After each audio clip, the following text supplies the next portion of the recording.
So, hello everyone.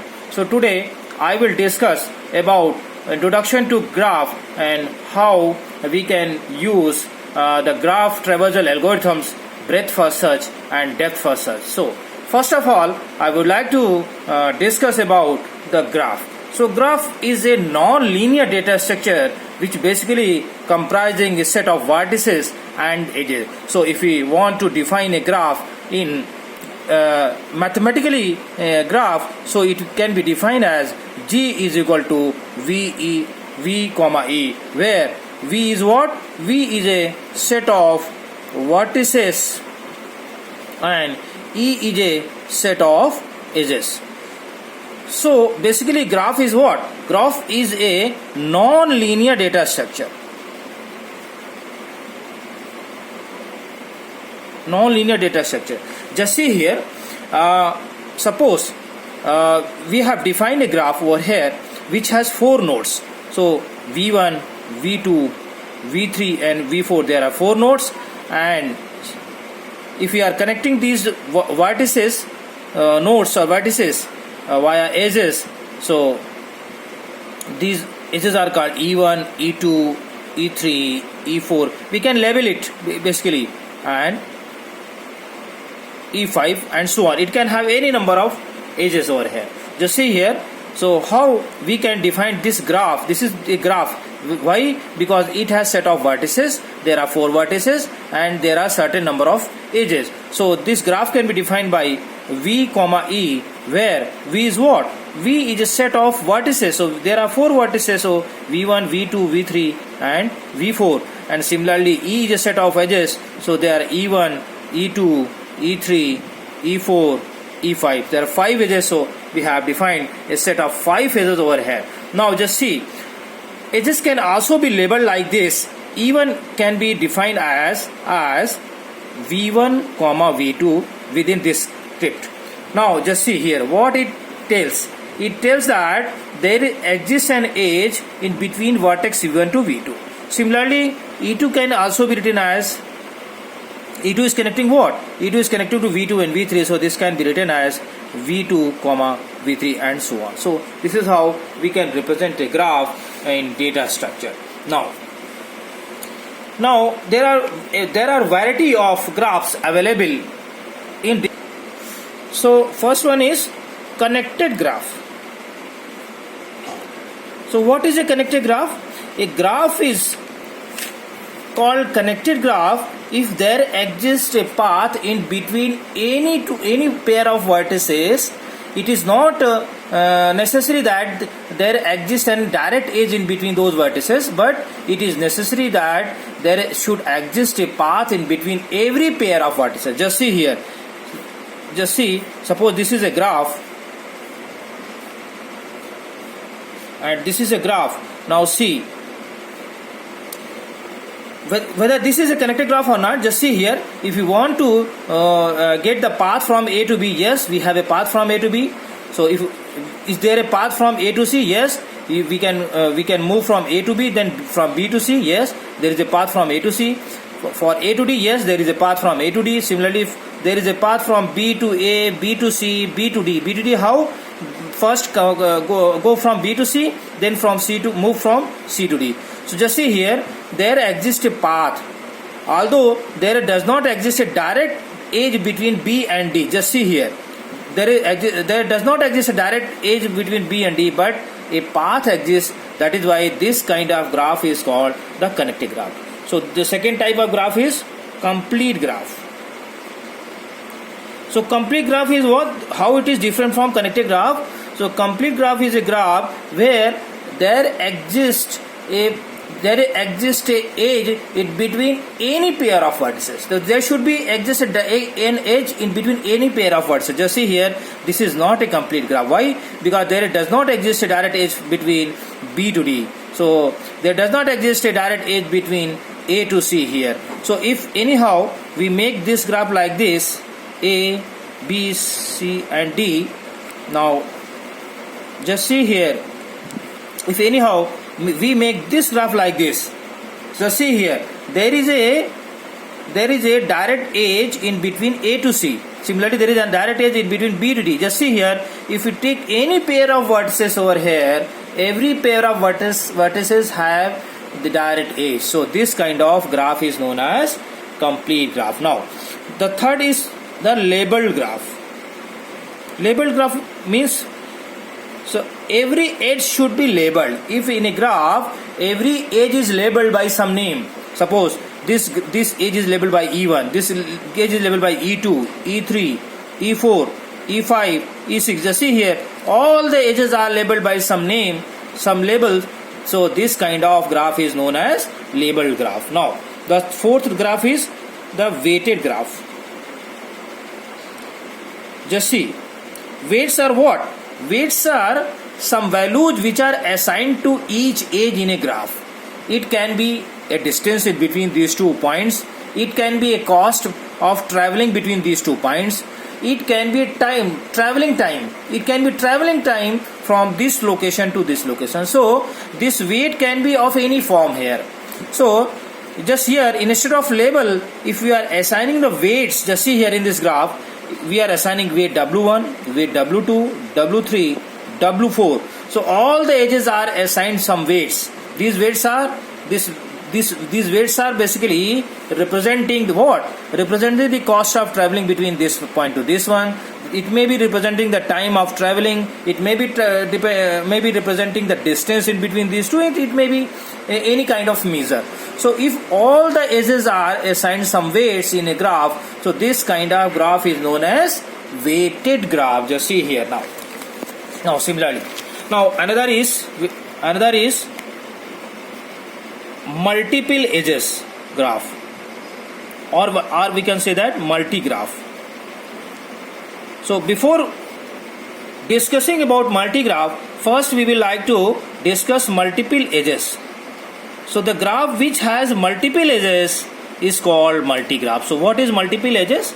Just see here, if there exists more than one edge in between any pair of vertices. Suppose, just see here in this graph, there exists an edge in between A and B. So basically this is what, and there exists another edge between A and B. So just see here, in between A and B there is more than one edges. So this kind of edges is known as multiple edges. So the graph which has multiple edges, the graph is known as multi-graph. So this is what the multi-graph is. Now loops. The another is loops. The graph which is having loop is what? If there exists an edge which is connecting to the same vertex. Means what happens in case of loop? If there exists an edge which is connecting two vertices U and V, if U is equal to V, if it is like that, means the edge is connecting the same vertex, means U is equal to V. In that case, this edge is known as loop. Just see here, in case of multiple edges, so if there exists an edge E1 which is connecting vertex U and V, there exists another edge E2 which is also connecting the same set of vertices U and V, then in that case E1, E2, if any graph is comprising this both the edges, so that graph is known as multi-graph. So this is what the multi-graph definition. Now just see here, if we have discussed till now the basically undirected graph. So graph can be classified into two: undirected graph and directed graph. Just see here, undirected graph means the graph has no direct edges. The edges are connected by edges, but the edges are not direct edges. So basically edge can be classified into two: direct edges, indirect edges. So these edges are indirect edges. But if the vertices are connected by direct edges, just see here, this kind of graph is known as directed graph, because there exists a direct edge in between any pair of vertices. If the edge is existing, that edge is what? The direct edges. So Now this is known as directed graph, and this kind of graph is known as undirected graph. Just see here. So what is the difference in between these two? So suppose this is a undirected graph. So in that case we can say that there exists an edge in between A and B, and there exists also an edge between B and A. So basically these edges are the symmetric edges. So we can move from A to B as well as we can move from B to A. While in this case of directed graph, there is an edge exists between A and B. So we can move from A to B, but we cannot move from B to A because there does not exist a direct edge from B to A. Just see here, this is the difference. Here an edge exists between A to B, but A does not exist between B to A. It does not exist. So this is what the difference between these two graphs. Now, so in directed graph, we are defining some parameters like in degree. In degree. Just see here, if we talk about in degree is what? In degree is the number of edges which are coming towards that particular vertex. Just see here, if we want to calculate the in degree of A, so how many edges are there which are coming towards A? No edges are coming towards A. All the edges are going outside of A. So in degree of A is what? 0. Now similarly in degree of B, so in degree of B is what? So incoming edges are 1, only one A, so in degree of B is 1. So in degree of C is what? So one edge is coming, another edge is coming, and another also edge is coming. So there are 3 edges which are coming towards this vertex C. So in degree of C will be 3. So this is how we can find out the in degree of any vertex in a directed graph. So basically this is defined for the directed graph only. Now out degree. Out degree is what? The number of edges coming outside of to that particular vertex. Just see here, if you want to calculate the out degree of A, so how many edges are coming outside to from the vertex A? 1, 2 and 3. So the out degree of A will be 3. Now out degree of B will be what? So how many edges are coming out, how many edges are going outside this vertex? 1, only 1. So out degree of B will be 1. Just see here. So this is what the out degree of any vertex. Just see, with the help of these 2 degree we can find out the source vertex and the sink vertex in any directed graph. So source vertex is what? The source vertex is a point where all the edges are going outside that particular vertex, but it does not have any incoming vertex, incoming edges. Just see here, that is why it is called source. So if in degree is 0 of any vertex, so that vertex is known as what? The source vertex. Just see here, in case of this graph, the in degree of vertex is 0. So the A can be treated as what? Can be treated as source over here. Now sink vertex is what? If any vertex has no any outgoing edges, direct edges, it has all the edges which are incoming only. Just see here, if we talk about vertex C, just see all the edges are incoming towards it. 1 from B to C, A to C, D to C, and no edges are going outside C. So in that case, if any vertex which has out degree 0, this vertex is known as what? The sink vertex. So in case of above example, in this example, C is what? C is a sink node. So this is how we can find out the source node and the sink node. Now the another important kind of directed graph is strongly connected graph. Just see here, the previous definition, complete graph, that was about the undirected graph. But if we talk about strongly connected graph, so this definition will be for the directed graph. Just see here. So strongly connected digraph is what? A digraph if there exists any edge in between U and V, so that should be exist. There must be exist the edge between V and U also. means what we are saying, for each pair of UV of nodes in G, there is a path from U to V, then there is also a path from V to E. So this is what the strongly connected compound.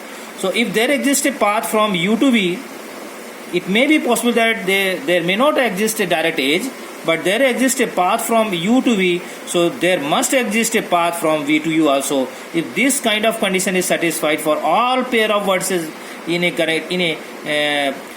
a directed graph, so that graph is known as a strongly connected graph.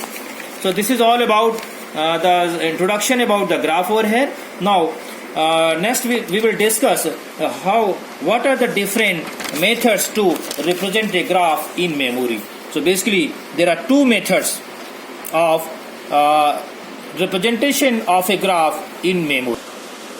Okay, now so basically there are two methods to represent a graph in memory. So first method is the adjacency matrix or the path matrix method. Another method is the linked list representation. So these are the basically two different methods we can represent a graph in memory. Just see here, what is adjacency matrix? So adjacency matrix is a matrix which comprising a set of Aij value. What is Aij? Aij is equal to 1 if there exists an edge between vertex Vi to Vj. Otherwise it will be 0. Just see here. A is what? A is adjacency matrix. A is comprising what? A is comprising a set of values Aij. What is Aij? Aij basically it will either have value 1 or 0. So it will have value in binary form. When it will have a value 1, when there exists an edge between, so here we are considering I and j. So if there exists an edge between vertex Vi and Vj, so it will have value 1, otherwise it will have value 0. Just see here how we can find out the adjacency matrix to corresponding to this graph. This is a directed graph available we have. Now we want to find out the adjacency matrix corresponding to this graph over here. Just see here, we have made a matrix over here. So there are 4 vertices A, B, C, D, A, B, C, D. Just here from A to A there does not exist any A, so it will have value 0. If there exists a direct edge, so it will have value 1. If it does not exist a edge in between those vertices, so it will have value 0. So A to A, no direct edge, so it will have value 0. Now A to B, just see here, there exists an edge from A to B, so it will have value 1. From A to C, yes, exists, so value 1. From A to D, yes, exists, value 1. Now just see, from B to A, there does not exist an edge. Just see here, this is a direct edge and direction is where? From A to B.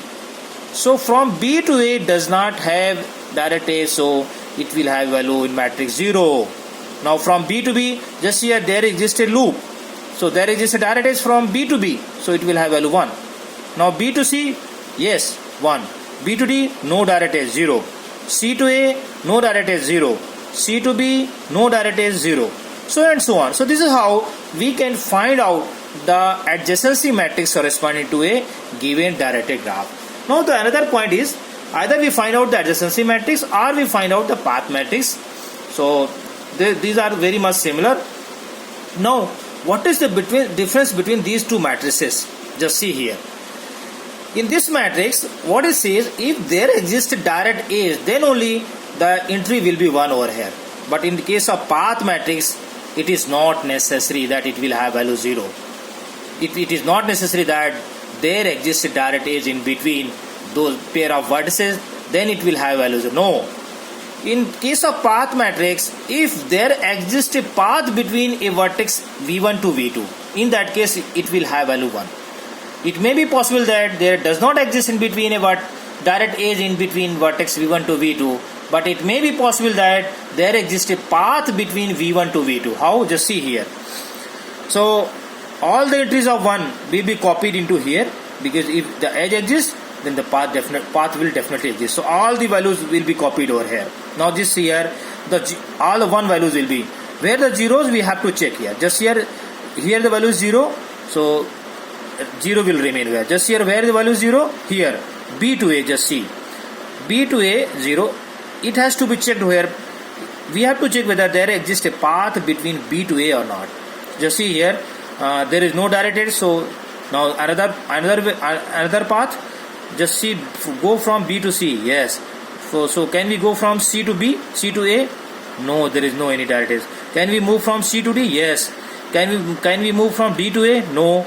Can we move from so there does not exist a path from B to A, so it will have value 0 here. Just we have put here value 0. Now check for another 0. Now see, just see here for this point, this value.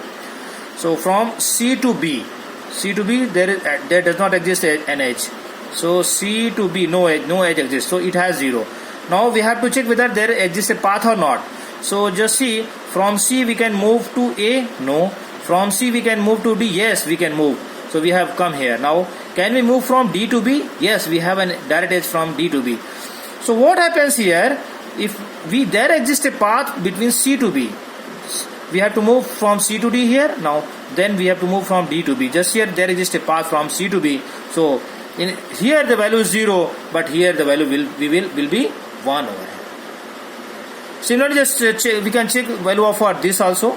Do we have a path between B to D? So just see here, B to D, there is no direct edge, so no problem. Now can we go from B to C? Yes.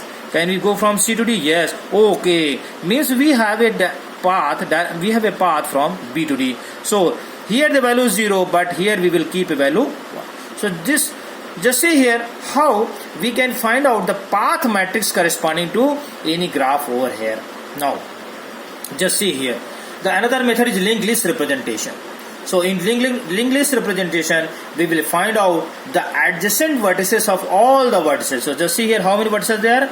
There are 4 vertices, and we have to find out the adjacent vertices which are corresponding to this node. So for node A, vertex A, what are the adjacent vertices? So adjacent vertices will be those vertices which are directly connected to this node. Just see here in this diagram. Just see in this diagram. So there exists which nodes are adjacent to A. Just see here, there exists a direct edge between A to B, so B is adjacent to A. There exists direct edge between A to C, C is adjacent to A. Similarly, the D is adjacent to A. Just see here, there exists a direct edge from A to B, from A to C, from A to D. So these nodes will be added into the adjacency list. Now just see for B. There exists a direct edge between B to A, no. B to C, yes. So C will be added.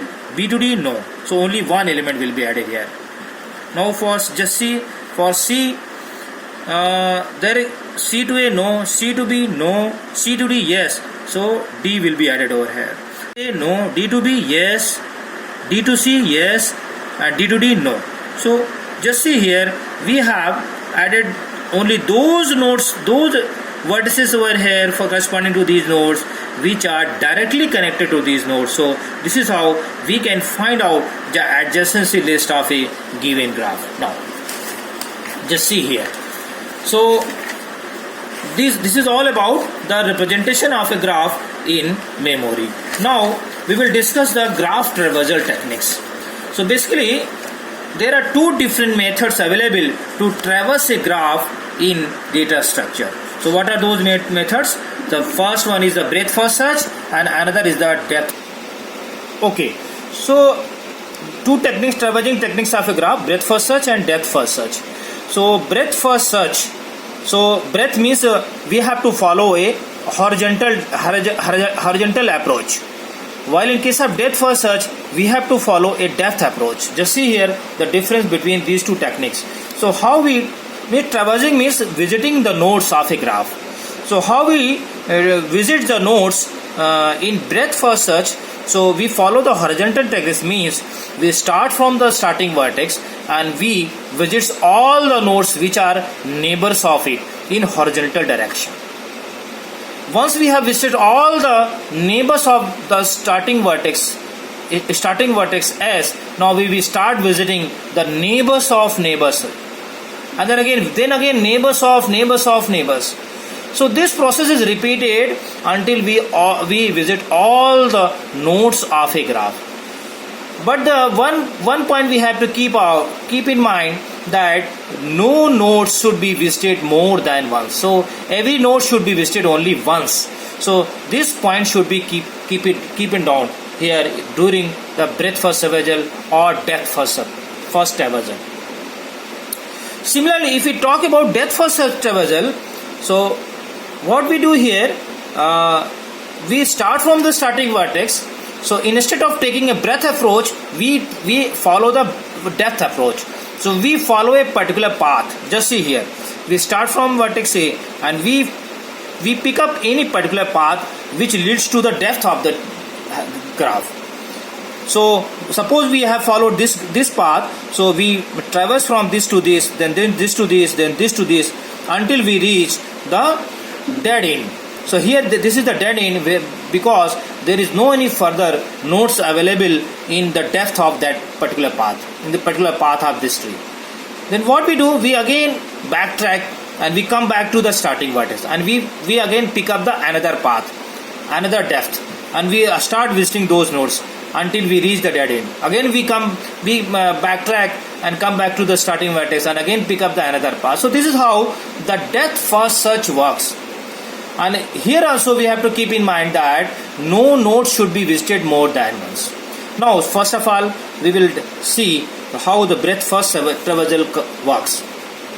So just see here, in breadth first search we are considering three status.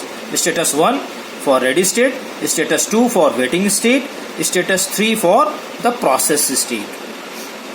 Just see here how the breadth first search work. In this traversing, first we examine the starting node A, then we examine all the neighbors of A, then we examine all the neighbors of the neighbors of A, and so on. And we have to keep a point in mind that no node is processed more than once. So this is what all about the breadth first traversal. Now just see here. In breadth first traversal we use a queue data structure, while in case of depth first search we use stack data structure. So we have to keep in mind these two is data structure. So breadth first search, so since we follow the horizontal approach, so we use only queue data structure, while in case of depth first search we follow the vertical approach. So that is why we are using here the stack. Okay, now so in breadth first search our starting vertex is A.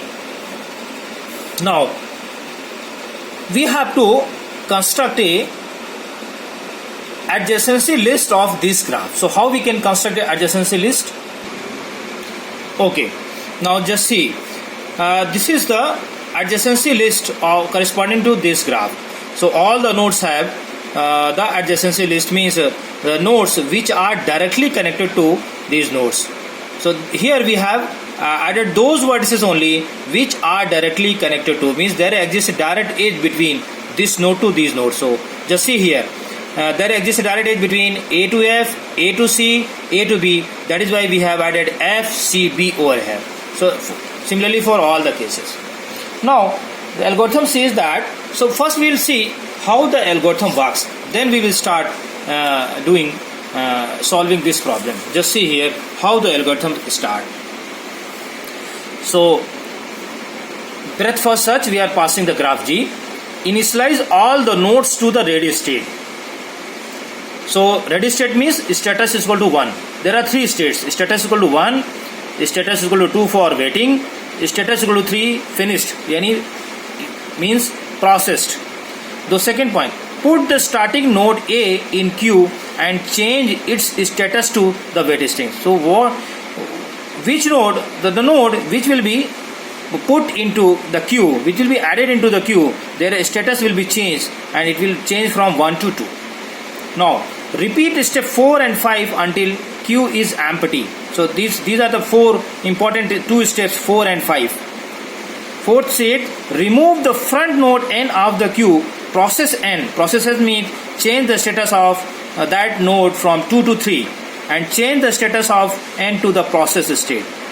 So we remove from the queue, and then what we do, we add to the rear of queue all the neighbors of n that are in ready state. So what we do here, how we can find out the neighbors of n? So neighbors of n can be find out with the help of adjacency list. So those nodes which are in adjacency list of that particular node, they will be added into the queue and their status will be changed from status 1 to status 2. So this process will be repeated until all the nodes are processed once, and we will exit out this algorithm. So this is how this algorithm works. Just see here in this example, first step says that initialize all the nodes status with 1. So we have initialized all the nodes status by 1. Now second step says that put the starting vertex into the queue. So we are putting the which is the starting vertex? So starting vertex is A. So we are putting the starting vertex A into queue. While putting A into queue, any vertex into queue, we have to change its status from 1 to 2. So status is changed from 1 to 2. Now third step says that remove the top front element of queue. So which is that? Only one element is there. So top element is A. So remove A from the queue and change the status of this node from 2 to 3. So now just see here, the status is changed from 2 to 3. Now the fifth step says that whichever the node we have deleted from the queue, so put all the adjacent nodes to the queue. So which are the adjacent nodes of A? So we have to look after the adjacency list. So the nodes which are adjacent to A are F, C, B. So all these nodes will be added to the queue. Just see here, all the nodes will be added. So F, then C, then B. So adjacent nodes of A, what? Since A is deleted, so which node will be deleted? Their adjacent nodes will be added to the queue. Now these are added to the queue. And their status will be changed from 1 to 2 because they are in waiting state now. So the status of F, where? Yes, it will be 2. Now C, yes, here it will be changed to 2. Now B, it is here, now it will be changed to 2. So this is how we will change the status once these nodes will be added to the queue. Now again repeat the step. Remove the front element of the queue. Now which one is the front element? F is the front element. So now F will be deleted. Now change the status of F to what? 3, because F is processed. Now the status of F will be 3 here. Will be changed to 3. Now since we have deleted what? F. So the node which will be deleted, so the condition is that after deletion we have to add its adjacent nodes into the queue. So adjacent nodes of F is what? D. Just see here, adjacent node of F is D. So now D will be added into the queue. So now your queue will have, so since addition in the queue always done from the rear end, so D will be added to the last over here. Okay. Now see again the repeat step. Remove the front element of the queue. So which one is the front element? C. So next is what? C. Now change the status of C from 2 to 3. Now so one more thing, we have added D over here. So the value of D will become 2 here because D is added to the queue. Okay. Now C is removed. So the status of C will become 3. Just we have changed from 2 to 3. Now once the status becomes 3, we have to add its adjacent nodes to the queue. So what are the adjacent nodes of C? That is F. So F is already added, already visited. So no need to add it. Just see here, the status of F is already. Just remember one point here. Those nodes will be added into the queue which has a status only 1. If the status are not 1, so in that case it means the node is already visited. We don't need to add into the queue again because the condition is every node can be processed only once. Okay. Now remove the front element. Now front element is what? B. So we will remove B here. So B will be added. Now the status of B will become 3. Now add the adjacent nodes of B, G and C. Just see here, C is already there. C is already visited. Just see here, the C status of C is not 1, and status of G, just see, Status of G is 1. Yes, it can be added now. So now we have added G over here. Now status of G will become 2. Now again remove the top element. So we are removing what? We are removing D over here. So the status of D will become 3, and the adjacent nodes of C are what? C, and the status of C is what? 3. It is not 1, so it means it has already visited. No need to add it. Now again just repeat the same process. Remove G. So we are removing G here. Now the status of G will become 3.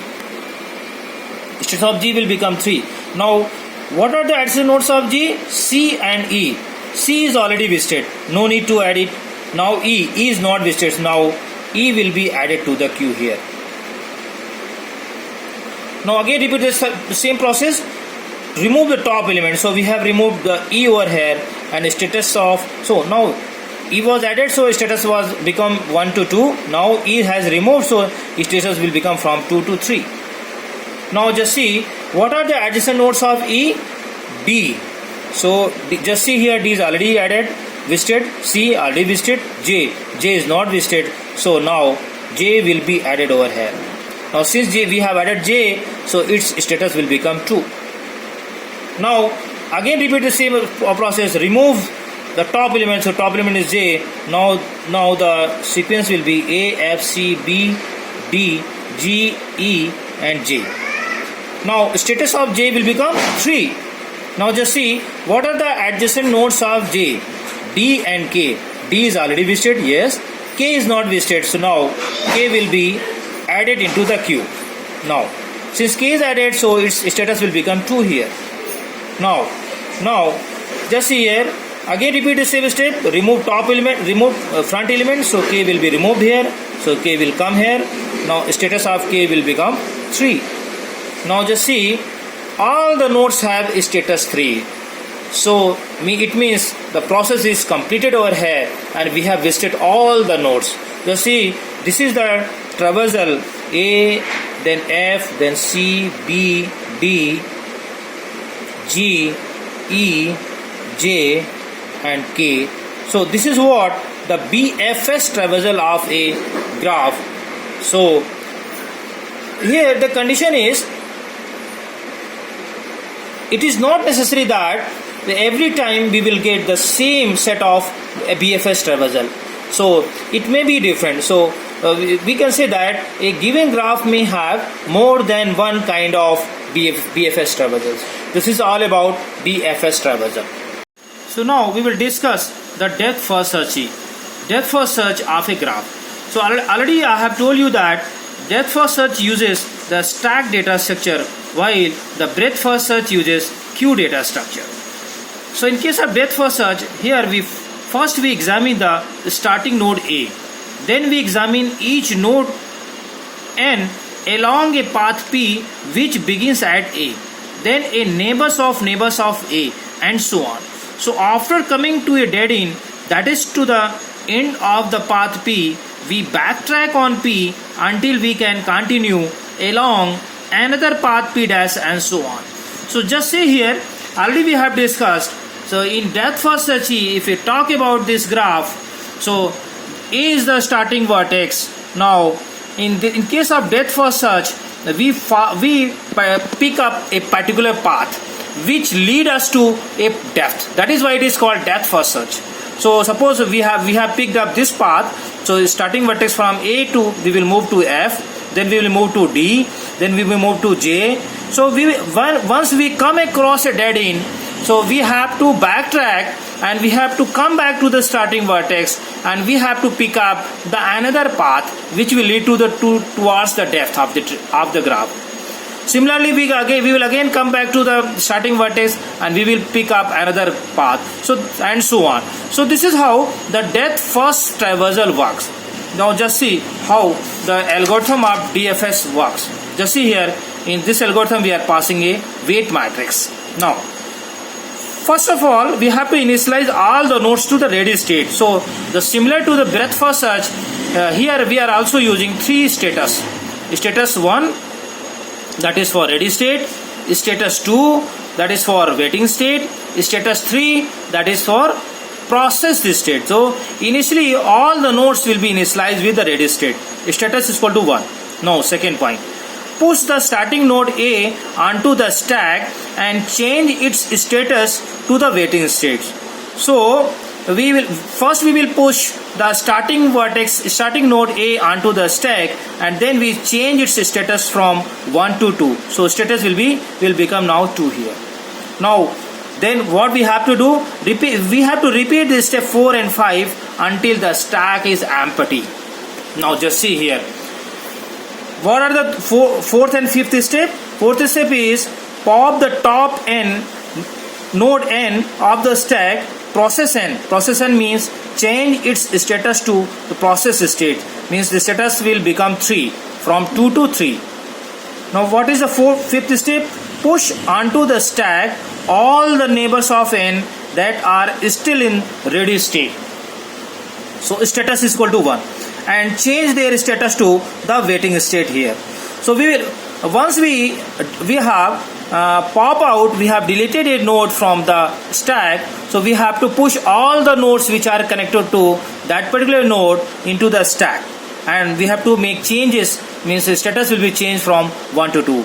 And finally this step will be repeated until all the nodes are processed once. Just remember one point, that all the nodes should be visited, and every node should be visited only once, not more than one. So this is all about the depth first search algorithm. Now we will see how we can perform the DFS traversal for the same problem. Just see, this is the problem for which we want to find out the depth first traversal. So the first step is we have to find out the adjacency list. So now once we have find out the adjacency list, now it will be easy to find out the depth first traversal of a given graph. Now just see, this is the adjacency list. Already I have discussed earlier.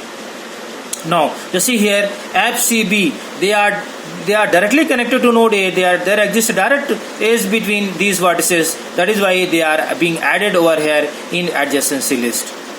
Now just see here.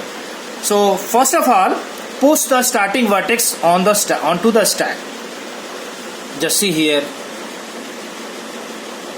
which is the starting vertex. So push starting vertex into A.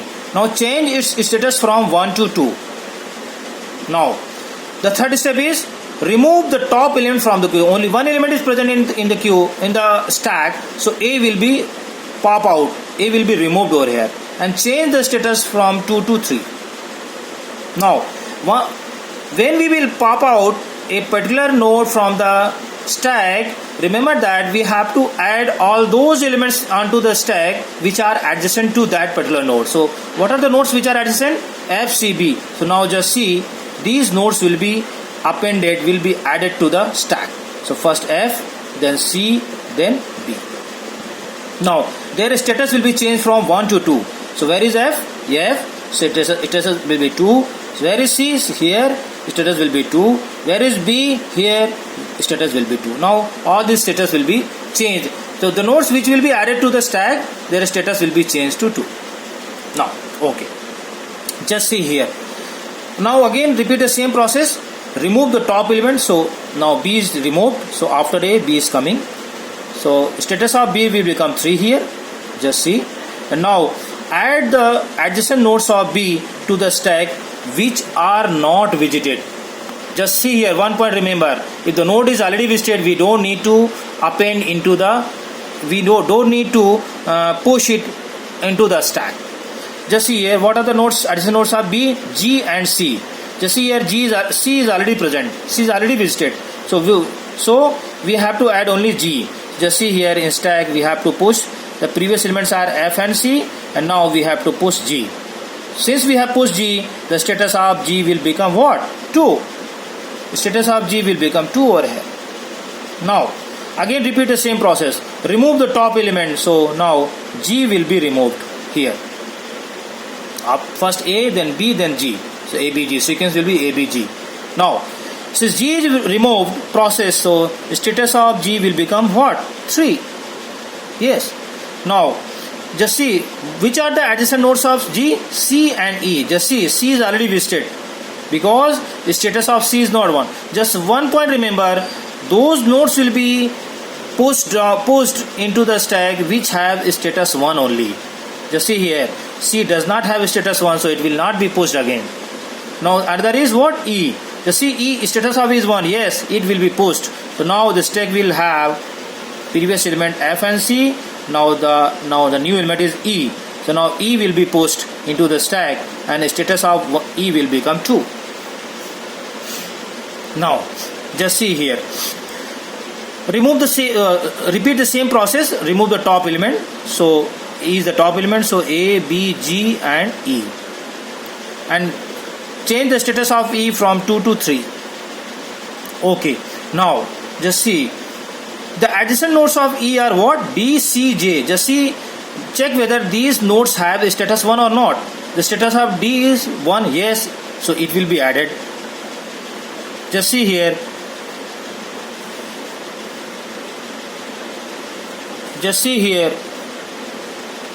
the previous elements are F, C. Now D will be added because status of D is 1. So status of D will become 2.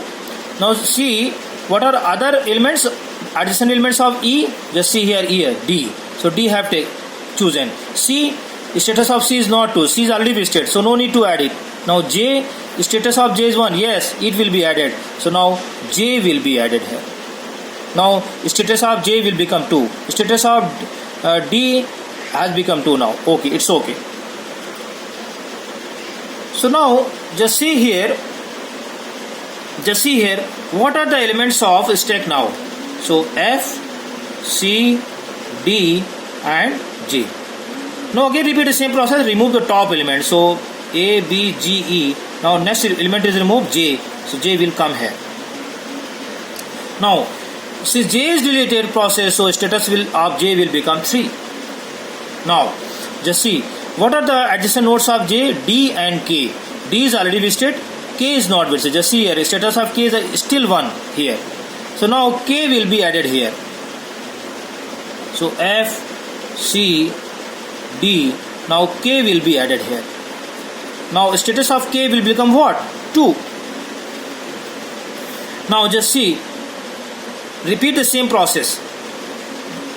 Remove the top element K. So K is removed. So A, B, G, E, J and K. Now change the status of K from 2 to 3. Yes, 2 to 3. Now just see, which are the adjacent elements of K? E and G. So status of E is what? 3. No need to add. Now G, status of G is 2, what? 3. So no need to add it. So no need to add here any node here. Now again repeat the same process. Remove the top element. So which one is the top element? D is the top element. So now remove D here. So you will have A, B, G, E, J, K and D. Now change the status of D from 2 to 3. Now what are the adjacent elements of D? C. C is already added. No need to add it. Now again remove the top element. So top element is what now? C. C. Now C will be removed. So A, B, G, E, J, K, D, C. Now change the status of C from 2 to 3. Now just see, adjacent nodes of C is F. F is already there. No need to again add it.